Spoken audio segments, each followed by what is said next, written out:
Bonjour mesdames et messieurs, bon réveil, bienvenue dans ce journal. Après la fête, la reprise du travail. Après les fêtes de fin d'année, les travailleurs se sont-ils remis effectivement à la tâche? Nos reporters se sont rendus hier lundi dans certaines administrations et chez des particuliers pour constater l'effectivité de la reprise des activités. Découvrons ensemble. Après une débauche d'énergie pendant les fêtes de fin d'année ou des moments de réjouissance parfois arrosés, la reprise est difficile. Kambéré Sanson, couturier, n'a pas vraiment le cœur à l'ouvrage. Il est à son atelier pour honorer certains rendez-vous manqués. C'est pas fonctionnel, mais ici venir par rapport à parce que ça ne marche pas, on est obligé pour venir. Si on reste à la maison aussi, il y a les clients aussi qui peuvent venir. Nous a manqué aussi. Ça correspond si on est venu pour faire un peu. Rosalie Assi, coiffeuse, n'a pas réalisé un bon chiffre d'affaires lors des fêtes. Elle reprend ses activités dans l'espoir de compenser le manque à gagner. Comme ça n'a pas marché, donc il faut faire un travail, de rester à la maison. On va rattraper ce qu'on n'a pas pu avoir le 31. Dans les maquises et restaurants, les tenanciers sont ravis de retrouver presque tous leurs clients. Il n'y a pas d'affluence ici. Aujourd'hui, ça va. Tout ça a du monde dans la salle, donc on a bien repris. Ça va bien. Les agents techniques de la mairie d'Adjamé sont aussi à la tâche. Nous avons trouvé la brigade de contrôle des taxes en plein service. C'est un contrôle de routine, comme on a l'habitude. C'est vrai qu'on est en fin d'année, mais il se trouve qu'il y a quelques retards encore sur le terrain. Parce qu'il y a des contribuables qui n'ont pas fini de se mettre à jour. Donc on vient, on contrôle. Et puis on profite de ce contrôle. Pour ceux qui ne sont pas à jour, on les oblige à se mettre à jour. Dans les différents ministères et administrations, les agents sont à leur poste. Le ministre de la fonction publique et de la réforme administrative était d'ailleurs en séance de travail avec ses collaborateurs. En principe, aujourd'hui, 4 janvier, j'étais censé être encore permissionnaire. Mais j'ai considéré qu'il fallait être là. C'est la promesse que j'avais faite aux collaborateurs du cabinet. Au ministère des Transports, la même détermination affichée. La reprise est totale, quoi. Tout le monde est présent. Le travail a repris parfaitement. On a enregistré plus de 3 courriers ce matin. On peut le dire sans risque de se tromper. La reprise des activités dans l'administration et chez les particuliers est une réalité ce lundi 4 janvier, premier jour de travail après les fêtes de fin d'année. Partout en Côte d'Ivoire, le litre de l'essence super est passé de 620 francs CFA à 600 francs, soit une réduction de 20%. Le constat de Paul Kwadio-Alé et Adama Kone. Début d'année heureux pour les automobilistes, du moins ceux qui utilisent le super. Depuis le 1er janvier 2016, le litre d'essence super à la pompe en Côte d'Ivoire est passé de 620 à 600 francs CFA, enregistrant une baisse de 20 francs CFA. De quoi réjouir les usagers de la route. C'est une décision salutaire et il faut mettre à l'actif du gouvernement. C'est une bonne nouvelle pour le peuple, donc c'est nous qui en bénéficions. Si ça continue, en tout cas, nous on ne peut qu'être contents. Le gouvernement fait des efforts, mais il peut faire mieux. Le compteur reste statique au niveau du gasoil à 570 francs CFA. De janvier 2015 à janvier 2016, le litre du super est passé de 690 à 600 francs CFA, soit une réduction de 90 francs CFA sur toute l'année. Le litre de gasoil a été réduit au cours de la même période de 20 francs CFA, passant de 590 à 570 francs CFA. Ces changements de prix par le gouvernement ivoirien sont la conséquence du mécanisme d'ajustement automatique des prix du carburant à la pompe par rapport aux cours sur le marché international. Un autre constat de nos reporters, il s'agit des usagers de taxis compteurs qui préfèrent désormais négocier le coût du transport avant de les emprunter. Suivons ensemble. Je suis chauffeur, bon, je vais à Kourodi. À quel niveau Kourodi Faya sur la rue de Méjaville. À l'ancien boulot. Oui, en arrangement. Ouais. Tu peux me prendre à combien? Mon frère, payer là c'est dur, il faut descendre un peu. C'est vrai, c'est dur, mais 3000 là, c'est bon bien. Il faut descendre un peu, pardon. Faut descendre. 2500. Ok, il n'y a pas de problème. Cette scène est de plus en plus récurrente dans le district d'Abidjan. Des usagers des taxis-compteurs choisissent de négocier le tarif du trajet en lieu et place du décompteur. Mais si c'est le compteur, mais ce n'est pas possible, on ne peut pas emprunter. Ici, là-bas, ça peut atteindre plus de 5 000, 6 000. Comme il dit, le pays est dur, donc il faut aller mollo. C'est pourquoi elle fait l'arrangement. On s'arrange, vous savez, aujourd'hui c'est tellement difficile. Alors on doit accepter que le taximan met le compteur en marche. C'est pas combien ça a coûté. On dit, bon cher, mon ami, monsieur le chauffeur, j'ai 2000, j'ai 1500, je vais à Trashville, je vais à Dantax, il va commencer 2000. On s'arrange, c'est ce que je peux payer. Il a 7%. Compteur truqué, manque de confiance entre chauffeurs et clients, autant d'arguments avancés. Les arrangements aujourd'hui ont pris le dessus. Les chauffeurs, eux, ne s'en plaignent pas. Tout le monde ne fait que faire les arrangements. Le compteur, on peut l'avoir, après la visite, on passe le compteur tout, mais personne ne veut mettre le compteur. Tout le monde, tous ceux qui montent, ils font l'arrangement. Donc, on s'habitue à ça et puis bon, on arrive à faire les recettes un peu. Quand les clients vont à l'arrangement, ça dépend des tarifs. Voilà. Souvent, de là où vous m'arrêtez là, très civil, je paye 2500, il y a d'autres qui font ça 1000 francs. Voilà, ça dépend. Les arrangements profitent-ils aux deux parties? Une chose est sûre, chauffeurs et clients finissent toujours par s'accorder sur le tarif du trajet. Mais ils sont nombreux, les passagers, qui dénoncent l'état des décompteurs des taxis. Souvent, quand on emprunte les compteurs, ils mettent le compteur en marche et c'est truqué. Et généralement, à cause des embouteillages, tout et tout, on préfère négocier. Pour assainir le milieu, le ministère du Commerce, depuis avril 2015, a décidé d'apposer une étiquette certifiée conforme sur les taxis-compteurs.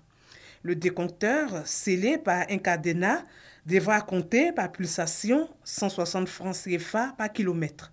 La répression des contrevenants débute en mars prochain, selon le ministère du Commerce. Le reportage est signé Godefroy Okambawa et Grace Kando. À présent, direction Bouaké, dans la région de Bouaké, pour découvrir le nouvel abattoir moderne qu'abrite désormais la commune. Cet abattoir est composé d'une boucherie et d'un parc à bétail. Soro Corona et Charles Tatou nous en disent plus. Boucherie du Grand Marché de Bouaké. Étal vieillissant, mal entretenu et aucune protection pour la viande prête pour la consommation. Koulibaly Thérèse n'a que cette boucherie pour se ravitailler en protéines animales. La boucherie ne répond pas aux normes d'une boucherie normale. On est obligé d'acheter, comme on ne peut pas aller ailleurs. On vient acheter et puis on s'en nettoie bien avant de préparer. Comme la boucherie, l'abattoir de la ville de Bouaké ne répond plus aux normes d'une infrastructure moderne pour l'abattage des bêtes. Les populations de la deuxième plus grande ville de Côte d'Ivoire souhaitent la réhabilitation de l'abattoir existant ou la construction d'un autre plus adéquat et approprié. On a des appréhensions, mais qu'est-ce que vous voulez qu'on fasse s'il n'y a pas un abattoir digne de ce nom? C'est le seul coin qui fournit la viande dans la commune de Bouaké. Nous souhaitons que l'administration, soit l'État de Côte d'Ivoire, vienne en aide à la commune de Bouaké. Ce vœu est désormais une réalité. Un nouvel abattoir vient de sortir de terre avec des équipements remplissant les conditions d'un équarrissoir moderne. Le minimum est déjà fait. Il y a l'hygiène, il y a le carrelage, il y a l'aide d'abattage, il y a le parc. Et en tout cas, ça répond aux normes. Que le service vétérinaire sera là de jour comme de nuit pour quand même veiller à ce que les conditions d'abattage, l'inspection soient respectées pour que la population ne soit pas intoxiquée. Les élus locaux ont soutenu cette initiative qui va offrir de la viande de qualité aux populations. Avec cet abattoir, ce sont au moins 10 emplois directs et une vingtaine indirects qui verront le jour. Le promoteur de ce lieu entend réduire le prix du kilogramme de la viande afin de permettre à tous de consommer la viande de bœuf. Je trouve que la viande est trop chère sur le marché. Donc c'est une manière pour moi de casser le prix de la viande. Je vais diminuer la viande surtout. La viande pour combien 2200, 1900, 300 francs de moins. Cette infrastructure est composée d'un abattoir, d'une boucherie moderne et d'un parc animalier. Le FMDV et l'UEMOA s'unissent pour le développement des collectivités. Le Fonds mondial pour le développement des villes apporte son soutien à l'Union économique et monétaire ouest-africaine. Les deux organismes viennent de signer une convention à Paris, en France. Cet appui s'inscrit dans la réalisation de différents projets communautaires au profit des populations de l'espace UEMOA. Des projets pour améliorer les conditions de vie de ces populations. C'est ce que nous dit Mamadou Kwasi.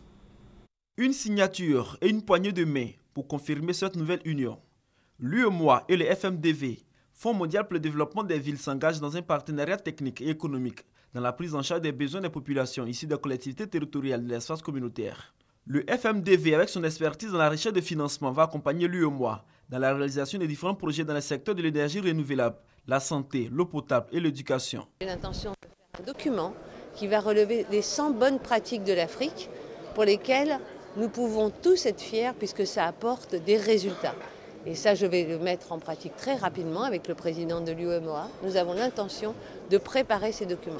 Vous avez des choses fantastiques qui se passent en Afrique. Moi, je veux que le monde le sache. Pour le président de la commission de l'UEMOA, cher Agibou Soumaré, le développement à la base, avec la contribution des populations elles-mêmes, constitue la véritable clé de lutte contre la pauvreté. Nos collectivités territoriales doivent s'appuyer sur les collectivités territoriales du Nord et ensemble bâtir quelque chose autour de la préoccupation des populations. En plus du FMDV, cher Agibou Soumaré, président de la commission de l'UEMOA et sa structure, ont reçu le soutien de la SABER, une organisation sous-régionale pour la réalisation d'un projet de création d'une centrale solaire. Coût du projet, 40 milliards de francs CFA. Toutes ces initiatives de l'UEMOA pour contribuer efficacement à l'amélioration des conditions de vie des populations et la gestion du développement local est confiée au CCT, Conseil des collectivités territoriales de l'espace UEMOA, dirigé par l'Ivoirien Albert François Amicha. Mamadou Kouassi était notre envoyé spécial à Paris, en France. Ils sont au nombre de 26, ces Ivoiriens qui viennent d'être expulsés du Gabon faute de papier de séjour en règle. Ils sont rentrés samedi soir à Abidjan par le bon soin du chef de l'État à travers le ministère de l'Intégration et des Ivoiriens de l'extérieur. Expulsés du Gabon depuis le 21 décembre dernier, ces 26 Ivoiriens sont à Abidjan depuis le 2 janvier 2016. Ils n'avaient aucun document de séjour en règle. Leur rapatriement a été favorisé par le président Alassane Ouattara à travers le ministère de l'Intégration et des Ivoiriens de l'extérieur. Autant la Côte d'Ivoire est à vos côtés, quand vous êtes en détresse et en souffrance, c'est le lieu aussi de vous sensibiliser davantage. Bienvenue au pays, mais aussi que vous soyez aussi les porte-voix et les messagers auprès de nos compatriotes qui sont tentés par cette volonté certainement à s'expatrier, de s'assurer dans quelles conditions ils s'expatrient.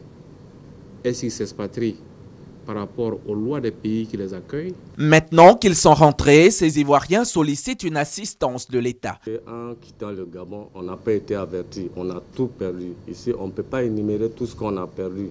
Nous profitons du micro pour solliciter de l'aide dans le domaine du logement, du travail et peut-être avoir pourquoi pas une couverture médicale. Ce que l'État a fait jusqu'alors pour les personnes qui étaient en détresse, je répète en détresse, et qui sont revenus en Côte d'Ivoire, c'était d'essayer d'apporter un appui pour les aider à la réinsertion. Cet appui, de concert avec le ministère en charge de la solidarité, de la famille, de la femme et de l'enfant, se charge d'apporter un appui pour leur permettre de retourner en famille et de vivre une vie normale. C'est ce qu'on fait. Vivre une vie normale, c'est ce que va tenter de faire Adama Bamba, couturier. Il résidait depuis 4 ans à Libreville. Aujourd'hui, c'est les mains vides qu'il retrouve sa famille.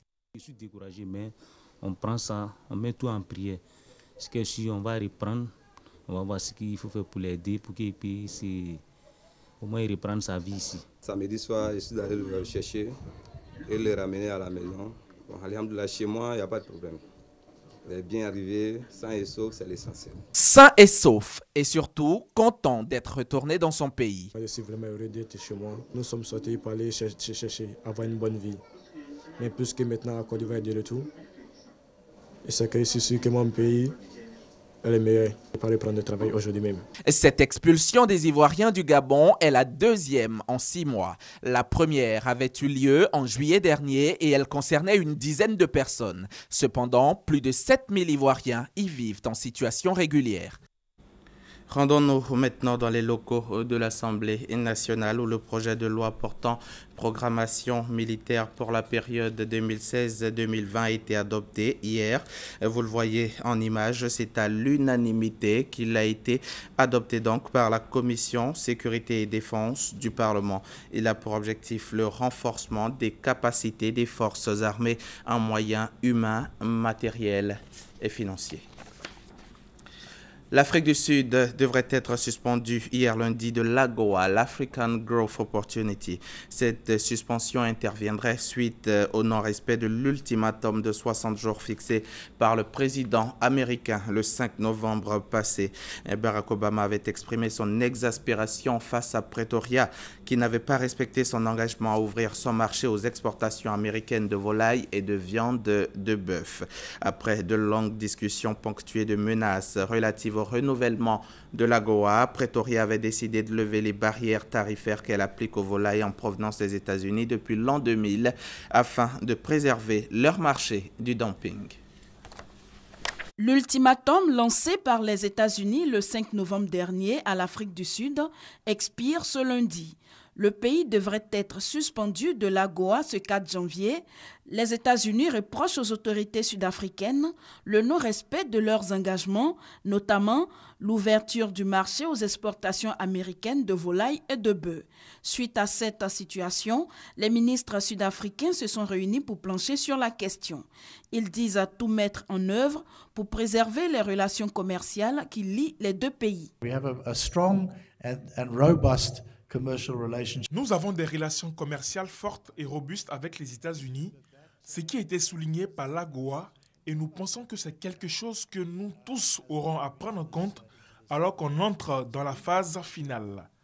Donc nous voulons préserver cela et nous sommes en train de chercher une solution qui nous permettrait de continuer à faire partie de l'AGOA tout en s'assurant que nous prenons connaissance des exigences pour la santé des animaux et des végétaux. Pourtant, Washington et Pretoria s'étaient accordés sur l'entrée en Afrique du Sud d'un quota annuel de 65 000 tonnes de volailles provenant des régions des États-Unis non affectées par la grippe aviaire. La pomme de discorde, cette fois-ci, est relative aux normes sanitaires sud-africaines. Si cette décision est prise, elle pourrait coûter cher à Pretoria, qui exporte plus de 160 millions d'euros de produits agricoles vers les États-Unis, principalement du citron, des noix et du vin. Commentaire signé Roger Appé et Sylvie Touré. Fin de ce journal. Merci de l'avoir suivi. Merci de votre confiance.